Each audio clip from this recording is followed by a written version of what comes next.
Ya, halo Inlight People, jumpa lagi kita di podcast Rumah Inspirasi Lampu, Inlight LED Cahaya untuk Indonesia. Ya, kali ini bersama saya Rian Bastian, kita juga mengucapkan untuk Anda semua yang berlebaran, selamat Idul Fitri 1441 Hijriah. Semoga lebaran kali ini tetap semangat, tetap sehat, meskipun jangan mudik dulu. Kalau yang udah di kampung, kalau bisa jangan balik dulu, ya. Biar pada aman dan sehat. Dan semuanya buat Inlight People yang saat ini kita masih sama-sama di negara ini, kita masih menghadapi secara bersama-sama bagaimana kita untuk bisa peduli dengan perjuangan dari negara ini melawan pandemi COVID-19. Ya, dan sekali lagi kita umumkan untuk Inlight People, kita akan tayang di hari Jumat. Dan tentunya untuk Anda semua, ya kita juga ada kuis. Nanti berhadiah ada goodie bag lampu dari Inlight LED. Nanti pertanyaannya akan saya kasih di ujung segmen ya. Kita ada di Instagram di @inlightled, di Facebook juga ada sama, dan juga di YouTube channel.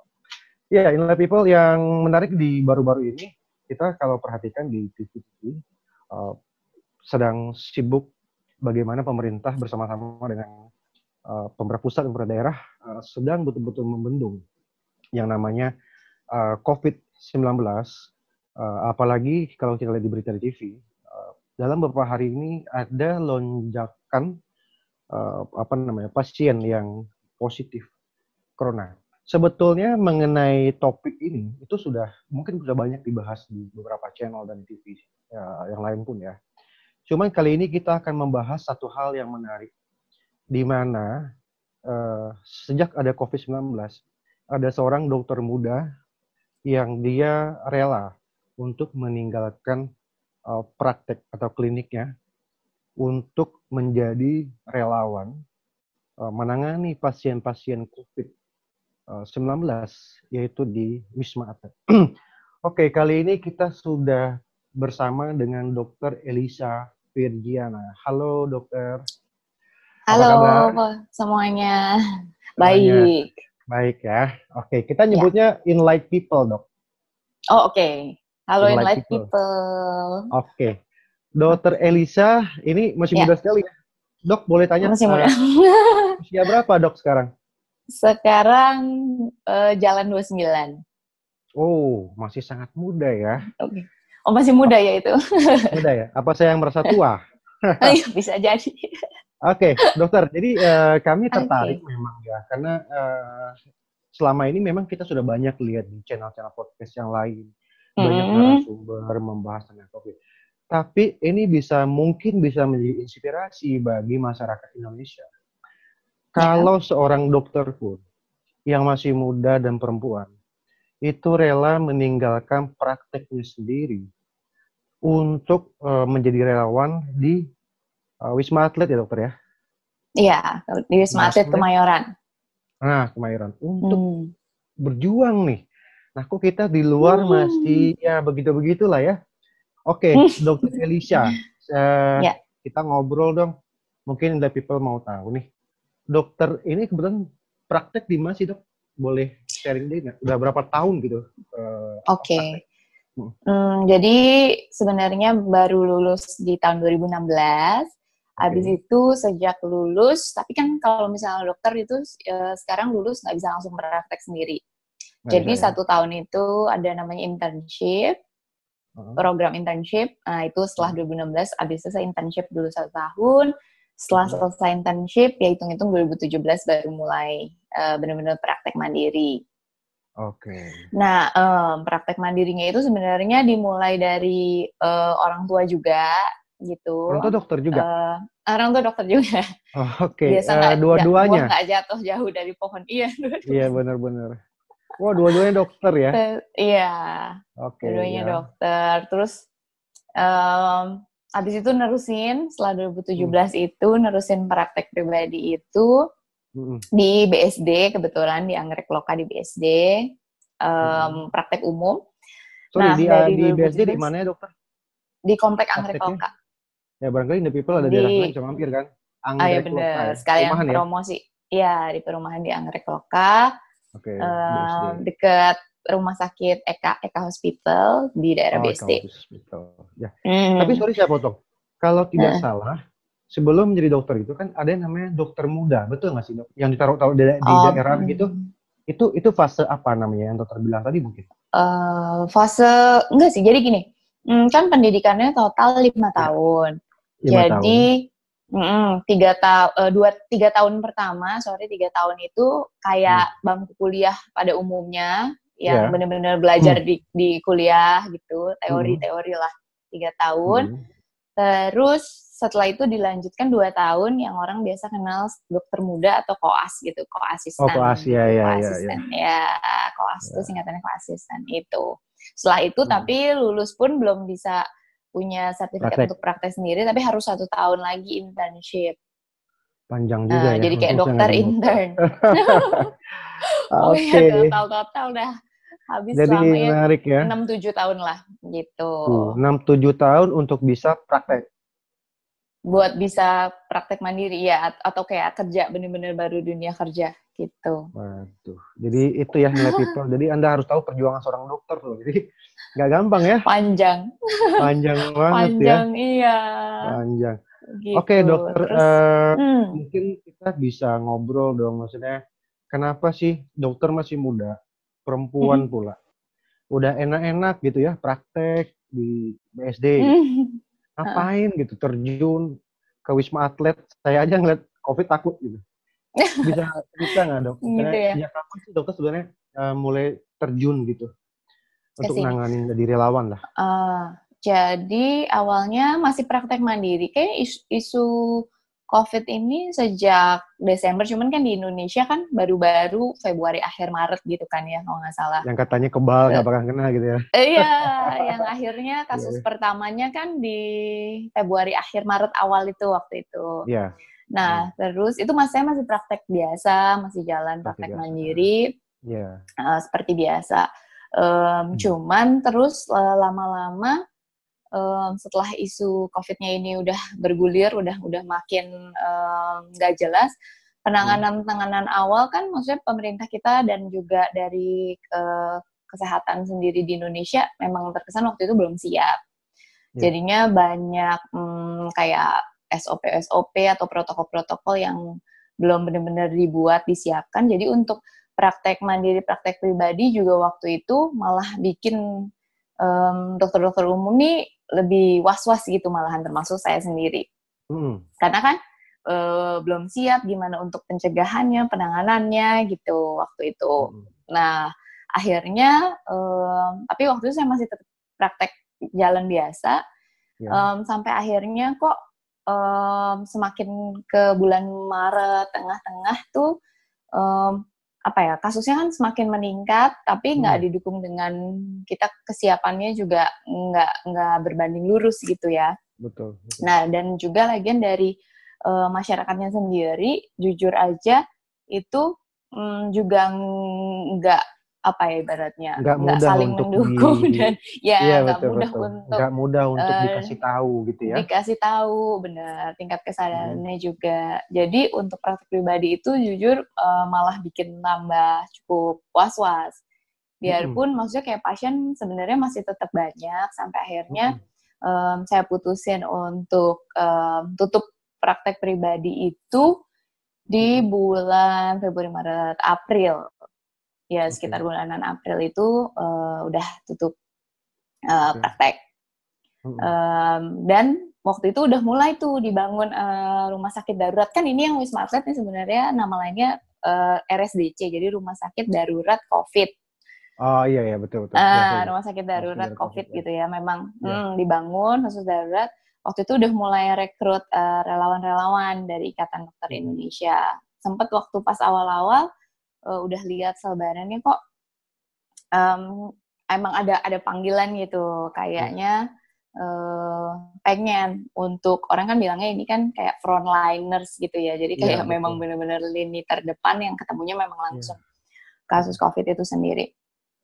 Cuman pada waktu itu masih mikir juga, gimana ya ninggalin praktek pribadi, karena waktu itu kan maksudnya pikir pasien lain juga masih tetap butuh penanganan gitu kan. Iya. Karena kan bukan berarti kayak semuanya kasusnya jadi COVID, yang kondisi-kondisi lain, penyakit lain nggak ada gitu. Padahal kan waktu itu penyakit lain tetap ada juga. Jadi ada sempat juga, perdebatan batin juga, gimana mau tutup prakteknya, tapi sedangkan masih banyak juga yang membutuhkan untuk ibaratnya penanganan pertama di praktek Pratama.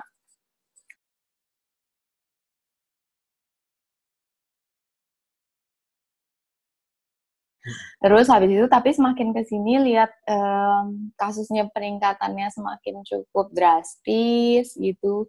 Terus kebetulan lumayan memantau juga sih dari berita-berita, ya kan, kita juga lihat. Dan kebetulan kalau saya kayak sesama dokter kan, teman-teman juga, teman-teman saya sendiri kan alumni-alumni itu masih sering hubungan juga, sampai akhirnya ada yang mulai dari, kebetulan saya dari alumni FK Atmajaya. Atmajaya ya?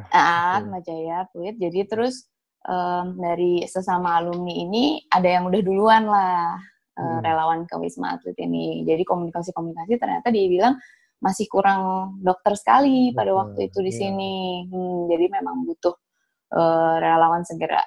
Pada waktu itu jujur saking butuhnya, tadinya awalnya lihatnya semacam apa ya, iseng daftar, baru daftar benar-benar siang hari gitu, kayak apply, jadi nanti ada di website-nya gitu di Ikatan Dokter Indonesia. Tiba-tiba sorenya udah langsung ditelepon. Berarti kayak benar-benar pada waktu itu saking butuhnya, benar-benar saking butuhnya gitu. Benar-benar sore itu langsung ditelepon, bisa nggak langsung gabung gitu, karena memang waktu itu kebutuhan dokternya banyak. Sedangkan saya waktu itu cuma baru dapat gambaran sedikit, tapi udah tanya-tanya, cuman belum bener-bener tahu kayak apa yang bakal dihadapin. Ya udahlah, saya pikir mungkin ini udah saatnya untuk apa ya bener-bener terjun langsung, lihat ke lini yang terdepan. Lagian didukung juga sama rasa penasaran sendiri sebenarnya, penyakit ini apa sih? Maksudnya kalau misalnya boleh jujur, kayak dari kita dunia kedokteran kesehatan kan ini juga sesuatu yang baru gitu. Yang dan baru berubah ya? Terus. Iya, sesuatu yang baru, virus ini. Terus abis itu masih berubah-berubah terus. Dan maksudnya dalam artian dia juga ada mutasi. Maksudnya penelitian kan terus berlangsung. Nanti dibilangnya ada media penularannya begini, tiba-tiba nanti ada perubahan, terapi juga ada perubahan baru gitu kan. Jadi saya pikir kesempatan juga untuk mengenal pandemi ini secara lebih dekat, lebih langsung dan lebih nyata gitu, yang bisa juga mungkin nanti jadi bekal buat persiapan saya kalau misalnya nanti akan balik praktek lagi tuh, jadi harus menghadapinya kan harus seperti apa. Betul. Gitu. Tapi gini Dokter Elisa, maksudnya bukan mungkin lagi, saya rasa banyak orang yang melihat situasi di rumah sakit darurat itu kan agak menakutkan ya, betul nggak sih? Pas awal-awal benar. Itu dokter kayak kan dokter masih muda kan, maksudnya tuh ada nggak sih rasa kita kan sama lihat di berita tuh ya, di berita itu ada dokter yang meninggal, bahkan perawat yang meninggal gitu kan. Tidak hanya di Indonesia ya. Nah, padahal dokter masih muda bisa memilih untuk nggak terjun kan. Itu tantangan ya, tantangan juga kan sangat berisiko besar. Nah, ada nggak sih rasa takut gitu dok, waktu pertama kali mau masuk ke sana? Apalagi penularannya kan cepat kan gitu. Takut sih pasti ada lah. Lebih ke bukan benar-benar takut ya, jadi lebih ke arah kita sebagai tenaga kesehatan, maksudnya tahu semua pekerjaan kan ada resiko. Semua pekerjaan ada resiko. Mungkin kan memang ini resikonya nyata gitu ya, langsung benar-benar berhadapan. Jadi meskipun musuhnya nggak kelihatan nyata gitu ya. Iya, musuhnya nggak kelihatan nyata. Okay. Tapi maksudnya kita karena mungkin lebih karena dari medis sendiri, kayak kita tahu juga sebenarnya ini kan bisa dicegah penularannya. Betul. Jadi lebih ke banyak tanya-tanya sih, kayak di sini juga sebelum masuk gimana ketersediaan alat pelindung dirinya yang kayak gitu. Nah, jadi itu tadi yang saya pikirkan. waktu di awal-awal kan pas COVID ini mulai di Indonesia lagi panik-paniknya, kita kan bermasalah dengan keterbatasan alat itu kan. APD, ya Ya, benar-benar. apalagi kan dokter sebagai relawan yang maaf dalam kasar nih, ya dengan seada-adanya deh gitu kan. Betul nggak sih? Nah, dengan alat yang ada yang seadanya, dokter harus menghadapi pasien langsung. Betul nggak sih? Ya. Itu gimana cerita di dalam, Dok? Jadi untuk kebetulan beruntungnya karena ini memang di step rumah sakit darurat COVID gitu, Ya. dan pemerintah langsung kan yang handle, dan banyak sektor di sini dari Kementerian Ketenagakerjaan, Kesehatan, terus tapi yang mengepalainya juga dari TNI. Jadi benar-benar ngelibatin banyak sektor. Jadi beruntungnya sebenarnya untuk alat perlindungan diri di sini cukup terjamin. Banyak donatur juga gitu. Kebetulan tapi saya kan nggak ikut yang benar-benar dari awal ya. Dari awalnya ini berdiri, Februari awal Maret itu kan saya baru terjun ini 1 bulan yang lalu. Jadi udah masuk tengah-tengah itu sih donatur udah cukup banyak. Ketersediaan alat pelindungan diri itu kebetulan juga udah cukup memadai. Jadi biasanya maksudnya kita juga di sini tahu ibaratnya ya orang bilang kayak bukan cari mati atau nggak mau mati konyol juga gitu. Iya, jadi sudah memang terlatih ada standarnya ya. Iya, dan di sini tuh benar-benar diperhatikan juga untuk alat perlindungan diri itu kualitasnya bagaimana, terus abis itu ketersediaannya, protokolnya juga ya dok ya? Iya betul, protokolnya untuk. Oke dokter, ada satu hal yang mungkin orang awam di luar sana tuh penasaran. Dan sekaligus ini biar memberikan edukasi juga buat masyarakat supaya nggak menyepelekan ini. Bagaimana sih gambaran situasi COVID itu sendiri ketika dokter menangani pasien gitu dok? Atau tantangan selama menangani itu gitu dok? Ini kan tergolong baru buat dokter kan gitu. Benar-benar tergolong baru. Kita juga sebagai tenaga kesehatan juga masih tetap mempelajarin terus dan ngikutin terus perkembangannya. Dibilang ini suatu yang serem, menyeramkan gitu, jadi jangan dibayangin kayak masuk ke sini tuh kayak Wisma Atlet tuh menyeramkan gitu sih, enggak. Jadi kita memang kayak dibagi. Di sini kan ada tower, ada 7 tower gitu. Jadi sementara ada 2 tower yang dibuka memang khusus pasien, sisanya kita untuk tenaga kesehatan tinggal. Jadi sama-sama tinggal di sini, satu komplek tapi beda gedung gitu. Betul-betul diperhatikan ya. Benar-benar diperhatikan. Memang untuk masuk ke dalam tower yang khusus penanganan pasien itu baru menggunakan alat perlindungan diri lengkap. Tapi di sana juga bilang menyeramkan, justru enggak. Justru menariknya adalah karena nyampe ke sana pasien-pasien ini kayak orang pada umumnya aja, kayak bener-bener orang kayak sehat. Orang berobat biasa ya. Iya. Jadi kan mereka juga di karantina di situ kan, di isolasi. Jadi kebetulan rumah sakit darurat ini menangani pasien-pasien COVID, baik yang ada gejala maupun tidak ada gejala, tapi yang ibaratnya ringan, yang masih bisa mandiri lah, pasien-pasien yang bisa mandiri gitu, isolasi mandiri. Jadi menggantikan isolasi mandiri yang sebenarnya juga bisa dilakukan di rumah, tapi karena berbagai keterbatasan, misalnya tinggal sendiri atau lingkungan rumah yang nggak memungkinkan, jadinya dirawat di sini. Nah, justru yang makin menarik adalah yang makin kelihatan nggak akan kelihatan nampak dari luar kalau orang ini tuh terkena COVID atau enggak, kita nggak bisa bedain sama sekali. Jadi benar-benar kayak meskipun dia bugar badannya gitu. Iya, justru kelihatannya kayak bugar-bugar aja, tapi sebenarnya positif gitu. Hasil dari swabnya memang benar-benar positif.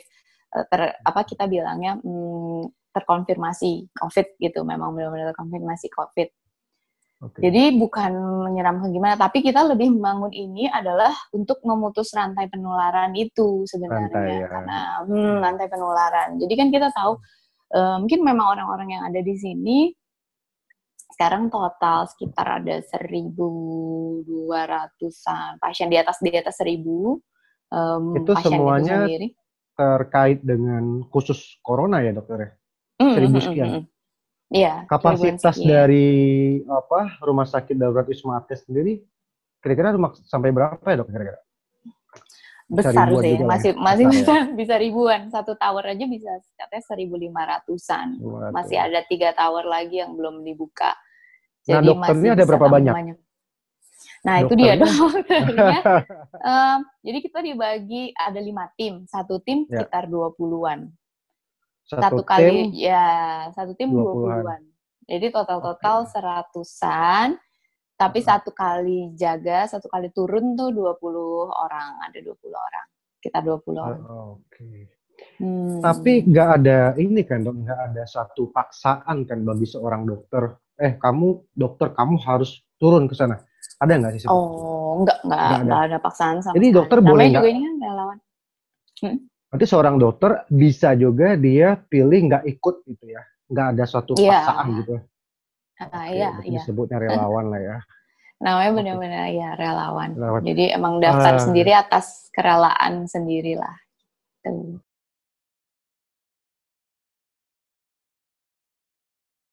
Oke. Dokter Elisa, ada nggak sih maksudnya Hmm. pengalaman dokter menangani pasien yang memang sudah positif COVID sendiri gitu dok? Maksudnya Hmm. mungkin publik mau tahu gitu loh. Ketika orang betul-betul positif, itu seperti apa sih dok? Hmm. Sebenarnya macam-macam ya. Ada yang bisa jadi bergejala, menimbulkan gejala, ada yang Mm-mm. enggak gitu.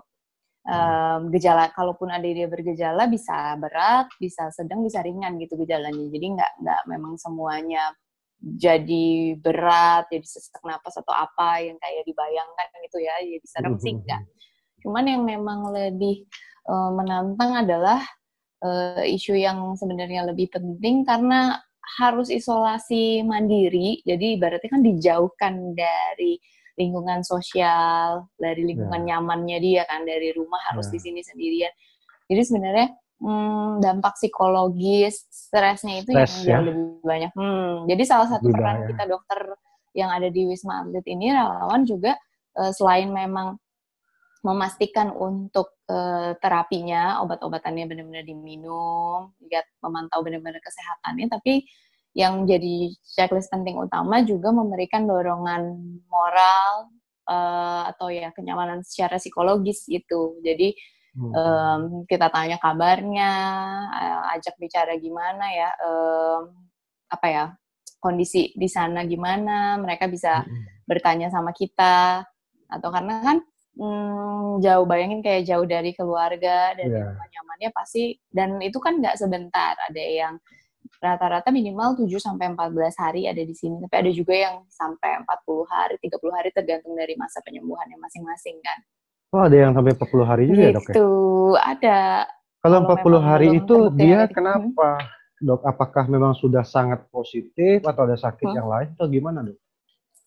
Biasanya kalau misalnya kriteria bisa keluar dari sini itu harus berarti hasil pemeriksaannya sudah negatif. Jadi negatif itu dalam artian virusnya udah benar-benar nggak ada dari Oh, sampai tubuhnya. betul-betul nggak ada virus Iya, ya? jadi kita tunggu benar-benar sampai pemeriksaannya benar-benar negatif baru bisa keluar Oke, dari sini.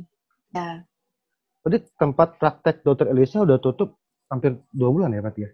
Iya, benar-benar 2 bulan Dua ya bulan ya? udah. Nah, Oke, berarti dua berat nggak sih bulan dok? full. Maksudnya kalau dipikir-pikir normal ya gitu ya, udah Uh, berjuang, prakteknya ditutup gitu ya. Oke, insentif itu emang bagian dari ini negara lah ya. Emang kalau kita pikir, ya. compare lagi mungkin tuh nggak ada apa-apanya ya dok ya. Nah gimana tuh dok kira-kira? Wah, gimana sih bu? Iya, jadi maksud salah satu alasan saya tutup praktik juga kan bantu memutus gimana untuk penularan itu sendiri. Karena Ya. susahnya di praktek pribadi tuh untuk pasien datang, ada antrian segala macam. Kalau misalnya ada kerumunan antar pasien itu kan bukan nggak Hmm. mungkin juga nanti saya jadi tempat sumber penularan lagi segala Iya, macam. iya, Makanya iya, betul, betul. sempat mutusnya juga kayak udah ini harus tutup dulu. Dan kalau saya bilang sih memang nggak bisa bohong ya. Kayaknya Nah, pasti semua dokter rata-rata adalah panggilan untuk ya, kemanusiaan gitu. Apalagi katanya dokter ngelihat tuh nggak boleh momen. nolak ya dok ya, benar nggak sih? Bener Betul ya? nggak boleh Iya, nolak. iya. Oke. Jadi apa ya? Karena kayak sebuah dibilangnya kan profesi gitu, kita juga ada sumpahnya sendiri, nggak menolak pasien segala macam. Jadi nggak bisa bohong, pastilah ada panggilannya. Cuman bukan berarti mendiskreditkan dokter yang nggak memilih ke sini, itu juga bukan berarti mereka nggak ada panggilannya. Jadi pasti akan tetap ada perannya di tempat masing-masing gitu. Meskipun ada gitu ya, ada yang mungkin mereka lebih memilih, oke, udah ada nih teman-teman yang lain, oke saya mungkin lebih menjaga kandang lah ya, takutnya yang tadi dokter bilang tuh ada pasien-pasien yang ternyata ada penyakit yang lain. Kalau semua yang ngurusin COVID, betul ya semua yang dokter ya? ngurusin COVID yang lain. Ya, saya coba Penyakit yang lagi lain ngobrol nanti diplomasi. terlantar. Iya. Ya, itu bahasa diplomasi saya. Bahasa diplomasinya Benar ya, gitu. karena juga apa namanya, saya ada teman juga, tapi nggak di Jakarta, di daerah lah gitu ya. Jadi memang terlepas dari profesi dan sumpah tadi yang dokter bilang, atau kode etik seorang dokter, tapi tetap dari sisi manusia ya manusia juga. Kalau kita mau lepaskan itu tadi ya, ada gitu saya di satu tempat lah di luar Jawa. Jadi saya tanya, yang satu sama kayak dokter, dia berjuang juga. Yang satu tuh ya tetap dia manusia, dia sukanya, Anda kenapa tidak? Dia bilang, wah agak ngeri, agak macam-macam gitu ya. Jadi memang kembali lagi bahwa apa namanya, kita kembali ke manusia itu sendiri ya dok ya. Karena ada orang yang terpanggil hatinya, ada yang orang siap mentalnya, meskipun saya percaya dokter itu suatu profesi yang mulia, yang memang betul-betul dididik mental segala macam ya. Tapi tetap manusia ya manusia, betul nggak sih dok? Betul ya. Oke, Dokter Elisa, ini ada yang menarik nih dok. Tadinya bulan Mei itu saya sempat ini juga sih, sempat mikir, wah udahlah udah capek bahas corona gitu ya. Karena toh di luar sana juga masih banyak yang bandel gitu kan. Nah, yang terbaru nih dok, saya ngelihat tuh di TV dan di channel-channel YouTube, itu banyak dokter yang udah bikin poster terserah aja gitu ya, kayak udah capek. Itu dokter sendiri sebagai seorang dokter, kalau boleh jujur gimana sih gitu nyikapin kondisi sekarang gitu. Kalau bahasa kita mungkin gini, kalau saya artikan ya, kalau salah tolong koreksi.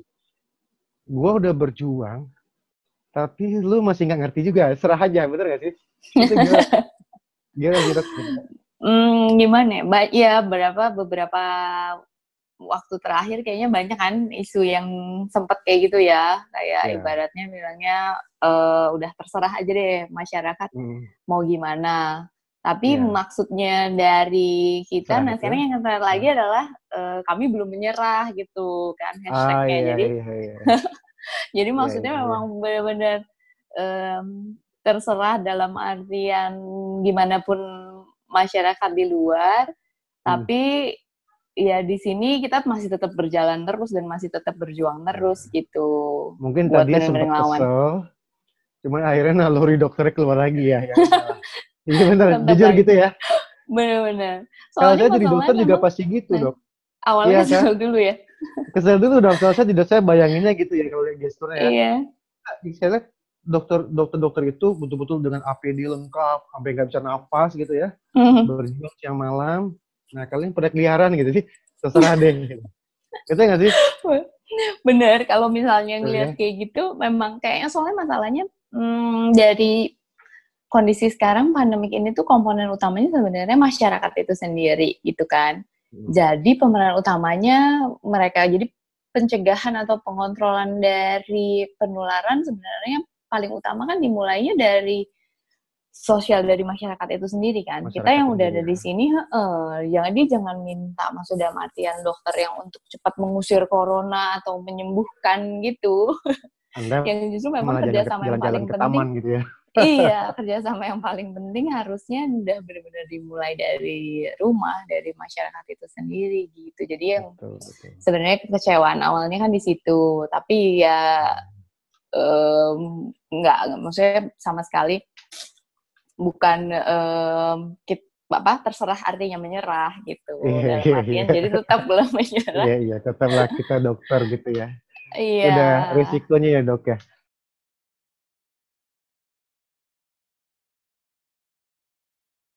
Dokter Elisa, kira-kira sebagai seorang dokter yang masih muda juga, ada nggak sih kira-kira harapan dari Dokter Elisa buat masyarakat, masyarakat awam, dan juga untuk tim medis muda lainnya, kira-kira gitu. Dokter kan yang udah terjun, mungkin ada yang belum terjun, gitu kan. Nah, jadi dua nih, saran seorang dokter terhadap masyarakat umum dan juga dokter sebagai dokter muda untuk dokter muda lainnya untuk yang lainnya. Situasi seperti ini. Mungkin lebih bawa kesadaran, kan belakangan ini juga isu yang lagi tren new normal itu ya, jadi kayak normal, semua ya. siap-siap mau dibawa ke peradaban baru. Ibaratnya ya, peradaban baru. Peradaban baru ya. Saya kok gak serem ya, Mas? Iya. Iya, ada kayak di film-film Hollywood gitu ya. Kesannya kayak, ya pokoknya masih untuk kondisi saat ini sih, jujur kalau misalnya dari sisi lini terdepan, ketambahan pasien jujur masih terus bertambah gitu. Ya, jadi belum ada ibaratnya pelandaian dari kurva atau bahkan penurunan, itu masih agak jauh kelihatannya. Jadi jangan cepat-cepat untuk lengah dulu, gitu. Jangan cepat-cepat ambil kesimpulan untuk ibaratnya yang new normal itu. Jadi masih harus tetap waspada. Jadi untuk masyarakat sendiri ya di rumah, jangan jadi dokter buat diri sendiri juga gitu ya. Jangan jadi dokter buat diri sendiri juga. Dalam artian masih tetap harus physical distancing, masih tetap. Terus abis itu penggunaan masker, jaga hygiene, cuci tangan. Jadi pola hidup bersih, pola hidup sehat masih harus tetap dijalankan. Kalau keluar pun sebisa mungkin hindarin kerumunan, ya tempat orang banyak, karena kayak saya bilang tadi, jadi rata-rata memang positif tuh kayak kita nggak bisa nilai dari luar sama sekali, bahkan mungkin kayak diri kita sendiri menganggap kita sehat, bugar, belum tentu virus itu nggak ada dari kita. Jadi kayak konsep seperti itu tuh masih tetap harus dipertahankan supaya maksudnya tetap aware dan tetap waspada untuk satu sama lain, jangan sampai kita yang jadi media penularan ke sekitar kita gitu. Itu untuk masyarakat umum ya. Untuk masyarakat ini buat umum, masih harus tetap waspada. Untuk dokter muda, kalau misalnya yang belum tahu mau kemana, mau kerja kemana, maksudnya dalam artian untuk sekarang bukan hanya dari sektor lain, dalam artian kan banyak yang dirumahkan gitu kan, work from home, atau bahkan sampai ada yang memang benar-benar dirumahkan untuk kehilangan pekerjaannya gitu. Untuk dokter-dokter sendiri juga jujur sebenarnya mengalami masa sulit dalam artian untuk apply untuk pekerjaan gitu, itu kan juga lumayan terbatas dalam kondisi situasi kayak gini. Jadi kalau misalnya bagi dokter-dokter muda yang lain yang belum tahu mau kemana, belum tahu mau kerja kemana, saya sih cukup merekomendasikan untuk kalau misalnya mau daftar untuk relawan di rumah sakit darurat ini, atau sebenarnya nggak cuma di sini sih, di tempat-tempat lain, di kota-kota lain juga ada rumah sakit darurat lain, gitu. Itu boleh banget untuk ngebantu, karena memang kita ya mau nggak mau sebagai lini terdepan masih tetap dibutuhkan. Dan ya namanya, maksudnya kan kita sendiri sebagai dokter gitu, tahulah sebatas mana kita bisa self precaution gitu. Jadi memang lakuin perlindungan diri kita sendiri. Betul. Gitu. Memang maksudnya ada juga. Karena memang untuk suatu hal yang baik, memang kita harus mulai dulu dari suatu pengorbanan ya dokter ya. Ya. Apalagi ini untuk masyarakat luas ya. Oke dokter, ini saya minta nih tips dari dokter buat inlay people yang mau tidak mau harus terbiasa dengan work from home di rumah aja, biar betah gitu. Kira-kira dokter sarannya apa? Karena kita harus di rumah berjam-jam gitu dokter. Iya, benar. Apalagi sekarang kan stay at home, ya bisa tetap di rumah, kerja juga di rumah, mungkin banyak yang di depan laptop, di depan gadget lah atau segala macam. Itu yang pertama sih makanan nutrisi harus tetap terjaga terus. Itu juga yang paling penting harus tetap diperhatikan. Jangan sampai dehidrasi. Jadi minuman makanan dan kandungan nutrisi harus tetap terjaga. Terus sebisa mungkin lingkungan kerja yang sekarang jadinya di rumah, lingkungan rumah dibuat senyaman mungkin lah. Jadi dari posisi juga harus ergonomis, dari pencahayaan juga sebisa mungkin harus tepat. Jangan sampai terlalu gelap atau terlalu terang, itu akan mempengaruhi juga untuk penglihatan. Jadi mata, untuk menghindari kelelahan mata. Bayangin kalau misalnya untuk menghindari kelelahan mata, pencahayaan juga harus tepat gitu. Oke, luar biasa Dr. Elisa Virgiana. Terima kasih banyak dokter sudah mau berbagi dengan channel LED. Semoga ini bermanfaat buat masyarakat ya dokter ya. Ya, amin. Biar kita sama-sama aware dan peduli minimal untuk diri kita ya dokter ya. Oke, thank you Dr. Elisa Virgiana. Semoga tetap sehat, tetap semangat berjuang untuk negara ya. Oke, thank you dokter. Ya, terima kasih. Thank you. Terima kasih. Ya, jadi gitu ya, Inlet People, talk show kita dengan Dr. Elisa Virgiana, dokter muda yang betul-betul mendedikasikan dirinya sebagai relawan di Rumah Sakit Darurat COVID, yaitu Wisma Atlet. Ini bisa jadi inspirasi buat Anda semua. Dan tadi ada tips dari Dr. Elisa juga bahwa untuk Anda betah di rumah dan bekerja, itu satu yang perhatikan adalah bagaimana pencahayaan dari ruang Anda agar mata Anda tidak lelah, tidak terlalu tajam di mata. Jadi supaya kenyamanan dapat, kesehatan juga terjaga, ya. Dan itu juga menjadi salah satu inspirasi dari Inlight LED, Cahaya untuk Indonesia, memberikan yang terbaik untuk kenyamanan dan juga untuk kesehatan dari seluruh rakyat Indonesia. Baik, demikian talk show kita untuk episode kali ini.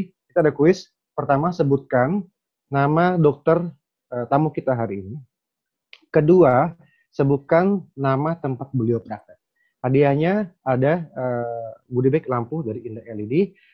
Nanti lihat di Instagram dan YouTube channel kami. Oke, saya Rian Wijaya dan seluruh kru mengucapkan terima kasih. Sekali lagi selamat berlebaran.